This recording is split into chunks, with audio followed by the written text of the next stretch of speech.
салом бинандагони иззатманди телевизиони тоҷикистон. барномаи навбатии сиёсӣ ва ҳуқуқи қонун ва ҷомеа манзури шумост.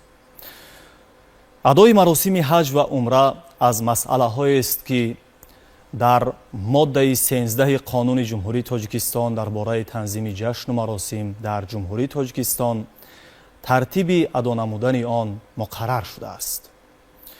вақтҳои охир шумораи хоҳишмандон барои адои маросими умра дар ҷомеаи кишвар бештар гардидааст. ин аз рӯи эътиқод аст ё зоҳирпарастиву худнамоӣ. масоили мазкурро дар барномаи имрӯза бо иштироки намояндагону коршиносони соҳа ба риштаи таҳлил мекашем. бо ин мақсад ба студияи телевизиони тоҷикистон ташриф овардаанд директори муассисаи давлатии маркази исломшиносӣ дар назди президенти ҷумҳурии тоҷикистон абдураҳим холиқзода, раиси шӯрои уламои маркази исломшиносии тоҷикистон саидмукаррам абдуқодирзода ва муовини раиси кумитаи дин ва танзими ҷашну маросими назди ҳукумати ҷумҳурии тоҷикистон фаррухулло олимзода. аввалан хуш омадед ба барнома. аслан адои маросими ҳаҷ ва умра аз нигоҳи шариат ба киҳо иҷозат дода шудааст? масъалаи ҳаҷи фарзия ки аз рукунои асосии панҷгонаи дини мубини ислом ба шумор меравад, инро ҳама медонад. вақте ки инсоне ки тавон дорад, маблағи зиёдатӣ дорад, ки танқисӣ дар зиндагӣ ё ки заруриёти зиндагӣ танқисӣ намекашад, ҳаҷ барои фарз мешавад. агар ин мусалмоне ки имконияту шароит надорад, бояд ки яъне худдорӣ кунад аз рафтани ҳаҷи фарзӣ. ҳатто ҳаҷи фарзӣ, ҳоло умра дигар ҷои баҳс нест. ҳаҷи фарзӣ барои инсони фарз мешавад ки имконияту шароит дошта бошад. ин як рукни асосии ин панҷгона. ҳаҷ инсоне ки тавон дорад, заруриёти зиндагиашро дорад ва роҳгирои сафарро дорад, то рафтан омадан аҳлу хонаводааш аз заруриёти зиндагӣ танқисӣ намекашад, барои он фарз мешавад. агар набошад, ин ҳаҷи фарзӣ ҳатто чиз фарз намешавад, аз гарданаш соқит аст. бо муҷарради дуо кардан, умед кардан парвардигор савобашро медиҳад ва осию гунаҳгорам намешавад. ин масъалаи ҳаҷи фарзӣ. аммо умра ҳоло дар ислом, дар фиқҳи исломӣ як қоидаи калидӣ ҳаст. ба мусалмон ҳамеша тавсия медиҳад, мегӯяд ки бибин, вақте ки ду кори савобе ки пешат омадагӣ аст, кадом якешро бояд ихтиёр кунӣ? дар маҳаллаи зиндагӣ мекунед ки роҳаш чи аст? ҳама мардум мимаҳалла аз ноҳамвории роҳ танқисӣ ё ин ки чи азият мекашанд. дар ин ҷо бибинад ки кадомаш савобаш зиёдтар аст ва савоби кадомаш давомноктар аст. рафтан ба умра ё ин ки рафтан ба умра ё ба саҳм гузоштан ба ободкорӣ. бояд мусалмон бибинад ки дар кадом кораш савоб зиёдтар аст, бояд айнан ба ҳамун кор бояд ки даст бизанад ва кориро анҷом бидиҳад ки дар мо истилоҳи садақаи ҷория ҳаст. боғе, роҳи, мактаби, масҷиди, ятимхонаи, пиронсолхонаи ҳар ҷои ҷамъиятие ки шахсият моликаш нест, ҷамъият моликаш аст ва яъне моликияти умумӣ аст. аксарият истифода мекунанд аз ӯ, чӣ роҳ бошад, чӣ боғ, ҳар чизе ки бошад, яъне нафъаш ба мардум мерасад. нафъаш ба мардум бошад, ба адади манфиатбар, ба адади инсонҳое ки манфиат мебаранд, фоида мегиранд аз ӯ ҷо, ӯро истифода мекунанд ё ҳар чизе ки бошад истифода мекунанд, ба адади он аҷри подошу савобаш мерасад. ҳаҷи такрорӣ ё ки умраи такрорӣ умуман зарурат надорад. шумо мехоҳед савоб ё чизи дигар? агар савоб мехоҳед, ин ҷо ҳаст савоб. қалберо шумо хушнуд кунед, холиқи он қалб ва соҳиби он қалб чӣ қадар аз шумо розӣ хушнуд мешавад ва иззату баракату саодати дунё ва охиратро бо ин корҳои нек ба даст меоред. баъзеҳо оддитарин шароити зиндагиро надоранд, ҳатто қарз мекунанд, умра мераванд ва аз умра меоянд, вале аз ҳамсоя қарз доранд, аз мағозаи кӯча қарз доранд. яъне ҳамин сатҳи пасти фаҳмиши динӣ аст ё тақлидкориву худнамоӣ? ин ҷо чӣ аст? ҳар ду ҳаст. агар сатҳи баланди диндориаш бошад, фаҳму даркаш бошад ки дар кадом кор савоб зиёд аст, ҳеҷ вақт яъне ба як коре намеравад ки худро қарздор кунад. ин як. حالا که سطح پستی دینداریش هم که هست تقلید کاری میکند. اگر در دینداری مستحکم معلوماتی پر داشته باشد هیچ وقت نمیرود پیش کسی خود رو خجالت کند. حالا که خدا نگفته است، رسول خدا نگفته است، امام ابو حنیفه صاحب مذهب نگفته است تو قرض کن، یعنی چیکار کن، خیر کن یا که قرض کن دیگر، یا که حج برو یا عمره برو نگفته است. برعکس نکن گفتگی است، با قرض نرو. حتی شرط گذاشتگی است که شرایطت باشد از تمام ضروریات زندگی خودت در راه تو رفتن آمدن و زیردستانت اهل و خانواده‌ات اگر تنقیسی نکشن، در این حالت اگر مبادا تنقیسی میکشن رفتن درست نیست، با جای ثواب گناه میگیرد. شما میگفتید که اصلا سبب اصلی ریشه دواندن چنین وضعیت در جامعه ما چی است؟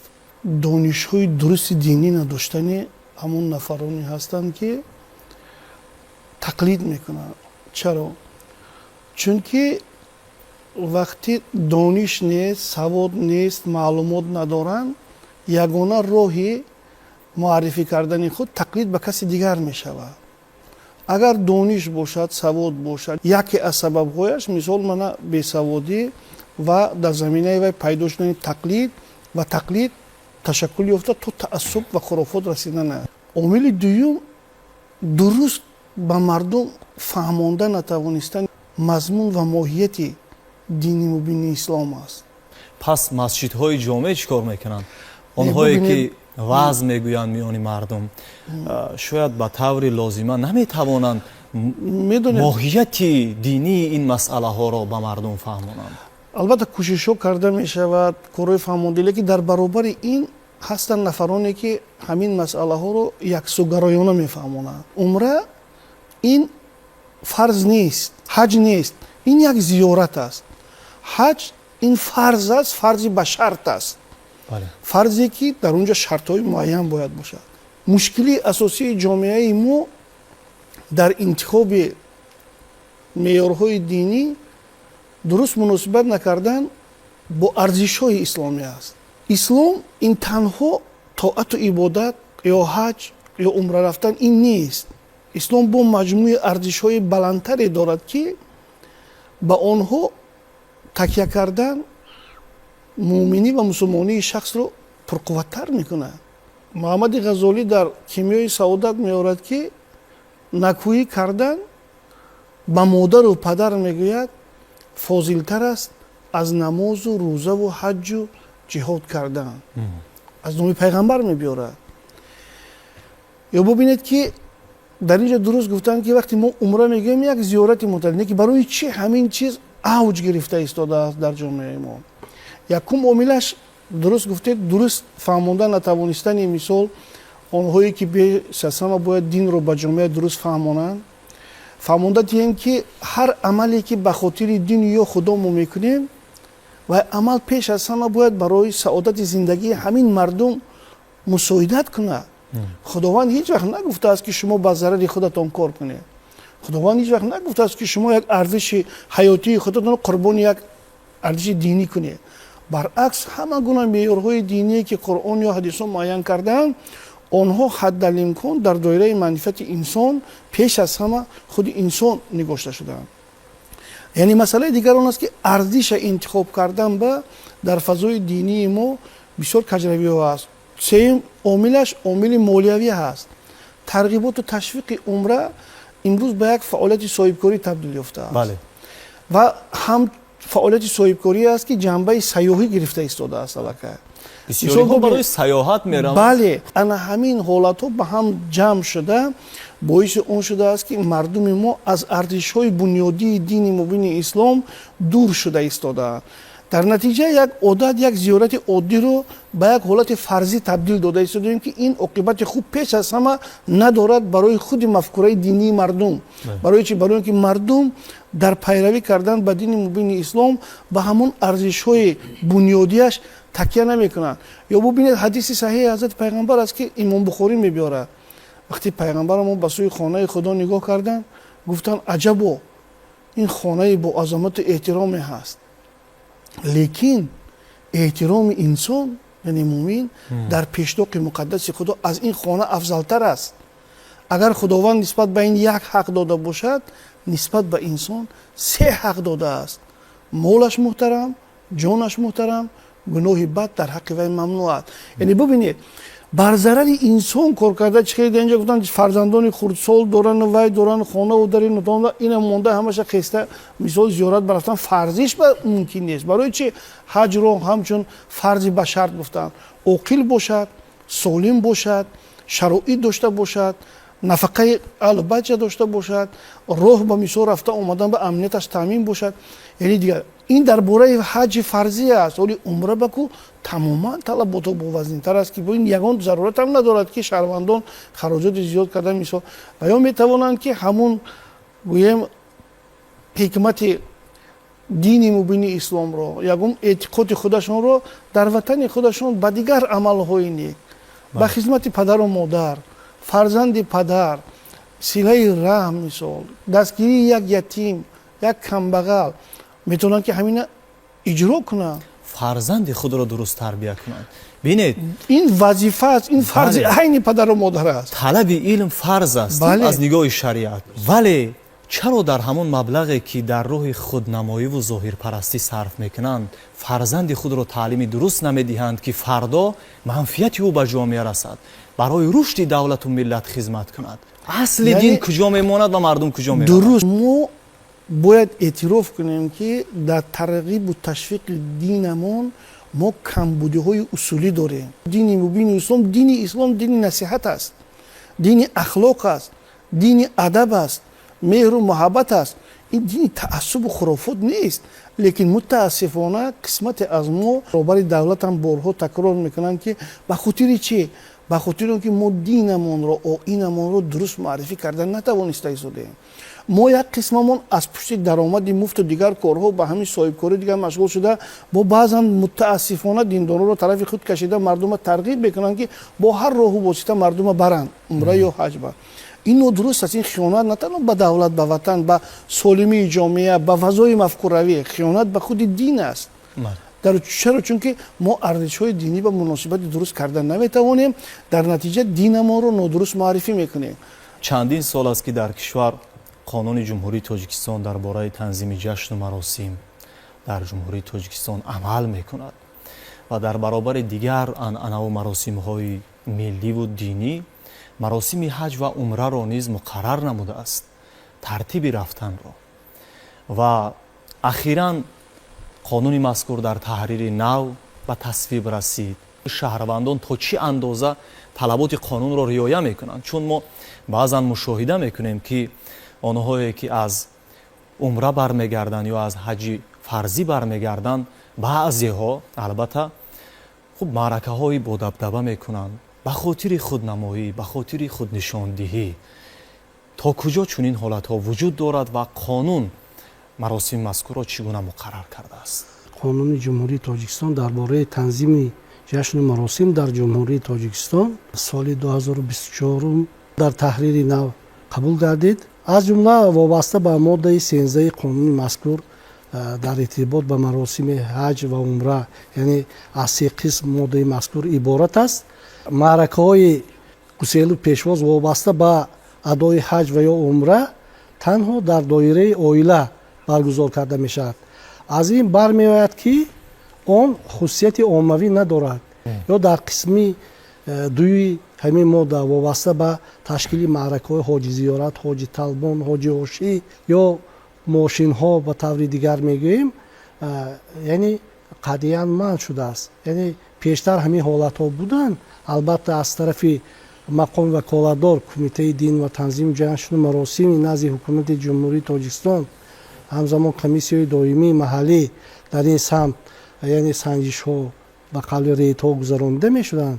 لیکن هدف اساساً با طریق کارهای فرماندهی بود که باید پیشی راهی این گونه معرکه های نالازم زیادتی پیشگیری کرده شود. البته در قسم 3 ماده مذکور یعنی با حج روندگان یا عمره کنندگان من امکانیت و پیشنهاد گردیده است که به جای معرکه های منع شده باید که و کارهای خیریه احسانکاری، یعنی اونها مشغول شوند از جمله تعمیر راه، کشیدن خط آب، تعمیر انشاءات اجتماعی از قبیل مکتب، بنگاه‌های طبی یا دستگیری طبقه‌های کم‌بضاعت اهالی در اون محلی که زیست و استقامت میکنند. جامعه کشور باید که نسبت به این قانون، چون قانون ملی است، یعنی بی‌تفاوت، بی‌طرف نباشند. یعنی شاعر معروف عبید زاکانی به طور طنزآمیز گفته است: خرجم برون زیادت و قرضم برون زیحت، فکر از برای قرض کنم یا برای خرج. یعنی بسیار شهروندان یعنی از احکام شریعت که خوب آگاهی ندارند، باید که خادمان دینم یعنی در این مسئله باید که یعنی مسئولیت بیشتر احساس کنند. در همون قانون درباره مقامات خودفعالیت جمعیتی مسئولیت رئیسان محله هست نسبت به عملی سازی قانون ملی. هم دیگر جشن و مراسم دینی هست که یعنی با آنها بی‌طرفی ظاهر نکنند. طور گفتیم همین برای سیر و سیاحت میرن میبیان، یعنی با خودشون یعنی عنوان حاجی گویا کسب میکردگی باشن. البته طور از نگاهی هم احکام شرعی هم اینجا تاکید کردن که این یگان عنوان وی نیست و عمره رفتن یگان چیزی علاوگی نمیتید، لیکن متاسفانه در جامعه هستن حالتها. اونهایی که مراسم عمره انجام میدهند از جانب اطرافیان با او حاجی خطاب می شود و این یک نوع تبلیغی رفتن به همین مراسم عمره می شود. اگر در عموم گیریم، یعنی وقتی که عنوان می دهند به یک نفری که عمره کرده است، اطرافیان همگی او را حاجی می گویند، پس دیگران هم در مفکوره خویش این را می پرورند که پس به عمره رفتن آمدن عنوان حاجی را می گیریم. یعنی این رو شریعت چگونه معین کرده است؟ اونایی که از عمره برگشته است، یعنی مراسم عمره رو انجام داده است، آیا او رو حاجی گفتن ممکن است؟ اگر نه، پس چرا در جامعه ما اونهایی که عمره کردند همگی رو حاجی خطاب میکنند؟ نکومی انسان در زندگی است. هر کسی نمیخواهد که همچون خودش زندگی کند، میخواهد که همچون دیگر زندگی کند، همچون شخصی دیگر زندگی کند. اگر هر انسانی در زندگی کوشش کند که همچون خودش زندگی کند، زندگی برایش به نهایت آسان است. لیکن اگر بخواهد همچون دیگرون یا فلان زندگی کند، زندگی براش بس و دشوار و مشکل و مشقت و یعنی وزنی زیادی میارد. مسئله عنوان دادن، یعنی این عنوان نه از اسلام است، نه از قرآن است، نه حدیث پیامبر است، نه از پند اندرزایی که فکر اندیشه های امام ابو حنیفه از هیچ کس نیست. حالا نفری نماز میخوند، باید او را بگوی اکی نماز یا روزه میگیرد، حالا بگوی که اکی روزه یا روزه دار، نه، هیچ کس نمیگوید. یا زکات میدهد، بعد بگوی اکی زکات یا اکی زکات دهنده، چنین اصلاح نیست، ولی یک عرف شده است و بین مردم. خب دیگر این هیچ کس این رو توصیه هم نکرده است، نصیحت هم نکرده است، نگفته است. حالا که اگر برای اون برود که بر بگردد دیگران حاجی بگویند، هر قدمی ماندگیش معصیت است، گناه و آسیب و گناهکاری است. طاعت عبادت شرط دارد، شروط دارد، اخلاص دارد، نیت دارد. شریعت سختگیری ندارد. متاسفانه از روی نادانی دینداری رو از روی نادانی و بدرکی دشوار و مشقت کردگی هستند. این یک طرفی مسئله. ولی طرف دیگری مسئله در شریعت اسلام، در دین مبین اسلام دو نمود عبادت هست. عبادت شعائری، عبادت‌های اساسیه که حالا فرضها هست، و عبادت معاملوی. یعنی عبادت معاملوی یعنی چی؟ از معامله با همسر شروع کرده، از با تربیت فرزند، با اکا و دودری، خویش و تباری، صله رحم، یعنی رحم شفقت به یک یتیم، بیچاره، بینوا. اگر در این عبادت‌های معاملوی ناکام باشد، 100 بار حج برود بیاید، اون حجش قبول نشده است که در اینجا ناکام است. وقتی میگوید ببین اون حاجی که میرود میآید با همسر خود، با پدر و مادر خود، با فرزندان خود، با خویش و تبار و محیط و همسایه‌های خود اگر مناسبتی نیک ندارد، معلوم می شود که عبادتش قبول نشده است. نشانه قبول عبادت در چی هست؟ در رحم شفقت است، در مهر و محبت است، احترام هست، رحمدلی هست، برای همین میگویند که ببین که پروردگار نسبتت چقدر رحم دارد. میخواهی بفهمی که پروردگار نسبتت چقدر رحم دارد، ببین که نسبت دیگران چقدر رحم داری. رحم داری و نداری. اگر رحم ندارید میگوید پروردگار نسبت شما هیچ رحمی ندارد. همین روی سامانه‌های اینترنتی اصلا مراسم عمره بسیار تبلیغ می شود. همه این اثر میگذارد به ذهن و شعور جامعه. همسایه کشور رو به زور تاجیکی گپ میزنه، دعوت کرده ایستاده است که شرکت من میبرد، این میکند، اون میکند، این میکند. باید این همه رو به نظر وسیع باید به نظر بگیریم. تا کجا عملی درست است این کاری که میکنه؟ مشکلی سری اون است که در اقتصاد بزرگانی همین ارزش‌های اعتقادی موزون سوء استفاده شده ایستاده است. عمره یک زیارت عادی است.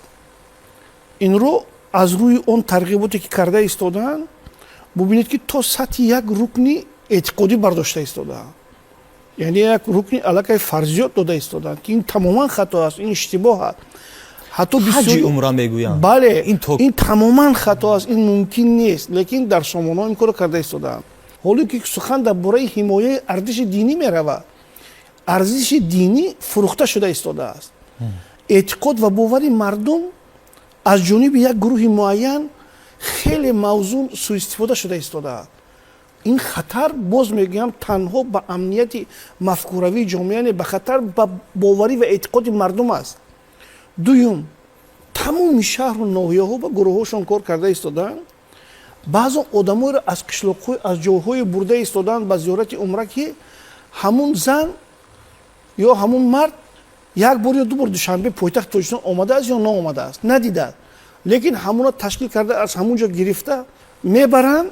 اکنون ببینید وای وقتی میرود یک جهان دیگر و میافته. برای وای زمین و آسمان فرق. البته وقتی که وای میرود اومده در همینجا ترغیب خودش میکنه.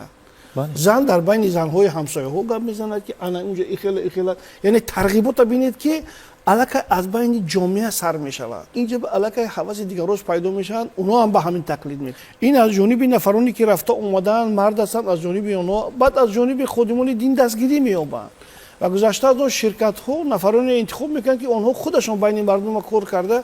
یعنی علاقه همین یک نظام شده است، یک سیستم شده است. منفعت و ضرر همین کاری که کرده ایستادیم به جامعه درست فهمونده نتیم. این تو رفت تعصب و خرافات زیاد میکنه، این تو رفت زیاد میکند، مایل از زیاد کردنش به همین وضع اقتصادی دولت ضرر میرسونه، به سمت رشد مفکوره جامعه تاثیر منفی میرسونه. ما نسل آینده رو در راه آبادانی سازندگی وطنمون کار یاد داده نمیتوانیم. اکنون بینید امروز ما در عصر 21 زندگی میکنیم. متفکران ما 700-800 هزار سال پیش به ما گفتند، بیهوده نگفتند که دل به دست آور که حج اکبر است. خواجه عبدالله انصاری از هزاران کعبه یک دل بهتر است. کعبه بنیاد خلیل آذر است، دل گذرگاه جلیل اکبر است. یا اینکه میگه حکیم سنایی میگه همه روز روزه بردن، همه شب نماز خواندن، شب جمعه ها نخفتن به خدای روز گفتن، زی مدینه تا به کعبه سر و پا برهنه رفتن، دو لب از برای لبیک به وظیفه باز کردن. به خدا که هیچ یکی را ثمر آنقدر نباشد که برو این امید دری بسته باز کردن. حکمت دین مبین اسلام این از این رفته اونجا آمدن یا حج کردن یا زیارت خانه خدا رفتن نیست. حکمت دین مبین اسلام طرز پیغمبر اسلام گفتن، رسالت من گفتن، اخلاق بشر را بلند برداشتن است. پس ببینید نماز حتی برای تنها همون نماز سجده و خم شده رو شدن نیست. مولانا میگه ای که می آیی به مسجد بهر سجود، سر بجنبد دل نجنبد این چه سود. یعنی ببینید حکمت نماز و روزه و این انسان را اخلاق و معنویاتش رو بلند کردن است. در حالتی که ما به خاطر یک رسم دینی شده اخلاق را زیر پا میکنیم، حق و حقوق و آزادی یکدیگر را پایمال میکنیم، دست یکدیگر رو نمیگیریم، آدمگری رو گم میکنیم. این چگونه اعتقاد و چگونه دین میشود؟ ما برعکس دین خودمون رو در نزد جامعه، در نزد جامعه جهانی منفور نشان میدیم، تعصبگرا و تقلیدگرا نشان میدیم و از جانب دیگر در تربیت فرزندانمون خدمت خلصانه کرده آنها رو از راه درست انسان شدن، بلند شدن اخلاق و معنویات، درست فهم کردن مثال آیین دین مبین اسلام برای کج میبریم. با مردم ماهیت دینمون رو درست فهمونیم که از اجرا کردن رسمیات دینیمون ضرر به هستی، به همون معنویات مردم، به اقتصاد ملت، به هستی مثل صاحب استقلالی دولتمون نرسد. همون نفرایی که با عمره میروند در بعضی حالت‌ها مشاهده میکنیم که همسایه او نیاز به دستگیری دارد، همسایه او شرایط خوبی زندگی ندارد، حتی در بعضی موارد خودی او شرایط خوبی زندگی همسایه‌اش ندارد. مونید شما بینید یکیش فرزند پدرش شرایط زندگیش به طلبات جواب نمیده. بله. فرزند پدر که سیره رحمت وای باید از حال وای خبر گیرد. یا خیلیش مثال پدر و مادر ما در باره حکمت پدر و مادر بینید که پیغمبر اسلام چقدر گفتن. بنابراین فرضیات ها، عمل های فرض و واجب، فرض عین در نزد وای ایستاده است نکرده، خیسته او رو ترغیب میکنن، میگیرن میبرن عمره با گذشته از اون با هر راه و واسطه اون زیارت خانه خدا کردگی حاجی میگیرن. مسلمان باید که دویم از روی عقل، از روی فراست، دوراندیشی، تحلیل، تشخیص، بررسی اینو باید زندگی کند. نه تقلید کرکرانه که حالا فلانی رفت من هم بروم بیا. بعد چی؟ چیکار باید کنیم؟ از کدام راه و وسیله ها کار بگیریم؟ تعصب و تقلید و خرافات یکی از عامل‌هایش بیسوادی هست. بنابراین امروز باید پیش از همه سطح سواد اهالی رو، علم دانش رو، مکتب باید رشد کند، صفت تعلیم باید به درجه برداشته شود که فرزندان ملت به تعصب و خرافات داده نشوند. این هم یکی از سرچشمه ها شد.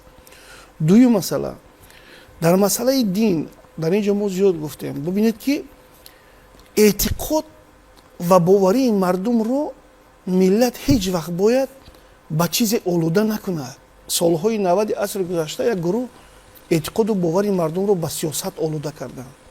عاقبتش رو ما دیدیم که جنگ شهروندی شد. امروز اعتقاد و باوری مردم رو با اقتصادیات آلوده کرده ایستادن، با منفعت آلوده کرده ایستادن که این هم عاقبت خوب ندارد. باید پیش روی این گرفته شود قطعا. و برای اون که این کارها نتیجه دهد ما باید راه باباییمون رو، اجدادیمون رو، مذهب حنفی رو که یک کنسپسیای باوری دینی ملی خلق تاجیک در مسیر تاریخ بود درست احیا کنیم. از قفای امون راه بزرگانمون را ما تقلید رو در دایره مذهب در همون چارچوبه حنفی که بزرگان مذهبی ما در مورا اونر گذاشتن، از ماتورید ابو حفص کبیر بخاری، ماتوریدی سمرقندی، ابولی سمرقندی، از همون راه نبرایم. چون که این راهی مطابق به همین شرایط، به اقلیم، به همین منفعت و طلبات‌های خلق‌های آسیای میانه موافق میباشد. و نهایت در آخر هم خادم دولتی، هم روحانی مملکت، هم خادم دینی، همه در یک جا دقت اساسی را به تربیت درستی فرزندانمون کنیم. فرزندان در حالت درست تربیت می‌یابند که اگر دانش، سواد با آنها درست داده شود، باورهای اعتقادی مطابق به منفعت‌های ملیمون با آنها دسترس باشد. اگر باورهای اعتقادیمون به منفعت‌های ملیمون تکیه نکند، ملت از ریشه‌های تاریخیش جدا می شود. برای چی پرزیدنت مملکت ما در پیام امساله خودشون یک قسمت اساسی برآمد خود رو مناسبت با تاریخ مانده، احیا کردن خاطره تاریخی ملت همچون گروی حفظ صاحب استقلالی ملی مسئله گذاری شد. و این مسئله اگر ما دقتی من فکر میکنم ما تدریجاً می توانیم پیش روی این کارها رو گیریم. برای چی؟ برای اینکه تاجیکان تاریخاً مردمی با فرهنگ بودند، با دانش بودند، با سواد بودند، با جهانیان علم دادند، دانش دادند. یک مسئله جدی در زندگی هست که انسان رو یا کامیاب میکند یا بدبخت میکند. این مسئله شکرگزاری نعمت یا ناشکری و ناسپاسی. حالا اینجا اشاره کردن از سالهای ناآرامی. واقعا هم حالا هیچ کس فراموش نکرده است که ما در چی حالت بودیم و در چی وضعیت وزنین و سنگین بودیم. یک جنگ برادرکشی داشتیم، همه آواره و سرگردان بودن. کی خدمت کرد که وحدت ملی به وجود آمد؟ کی جان به کف دست گرفت به کابل رفت که تیر توپ میبرید تا اینکه مردم رو بر بگرداند؟ ما باید فراموش نکنیم. برای همین من بسیار تاکید میکردم از بینندگان عزیز گرامی، تمام نعمت رو، دانشمند اسلام میگوید که میخواهید که هیچ نعمتی از پیشت نرود، همه نعمتهایت رو زنجیر بند کنی، از خود کنی که همیشه با تو باشد، شکرانه اون رو به جا بیار، هرگز اون نعمت از پیشت نمیرود. برای همین شکرانه از همه نعمتهای آرامی و آبادی و باید که پیروی از گفته‌های پیشوای ملت کنیم تا اینکه یک کشور آباد، یک کشور ترقی کرده، پیشرفته، خصوصا در این عصری فتنه ای که حالا میبینید همه جور خطر است، ضرر، سرجم بدن، متحد بدن، شکرگزار بدن، یعنی اساسی سعادت و کامیابی است. بله، شکر نعمتت افزون کند، ورنه شکری کنی از کفت بیرون کند. شکرگزار باشیم و الکی ما سال روان 35 سالگی استقلال دولتی امان را در یک فضای آرام و آسوده وطن جشن میگیریم و این مسئولیت هر یک فرد وطندار است. مسئولیت هر یک شهروندی با ننگ و ناموس است که ذره هم باشد در رشد و پیشرفت و آبادی همین سرزمین اجدادی سهم خود را گذارد. و شما عرض سپاس برای حضورتان در برنامه، برای ابراز اندیشه ها، برای آن توصیه های بسیار مفیدی که وابسته به موضوع مطرح پیشنهاد بیننده عزیزی تلویزیون تاجیکستان بوده. بار دیگر خوش آمدید. تماشابینان عزتمند، در همینجا رسیدیم به فرجام برنامه نوبتی سیاسی و حقوقی قانون و جامعه. روزگاری آباد، کامیابی پایدار همواره نصیبتان باد. خیر.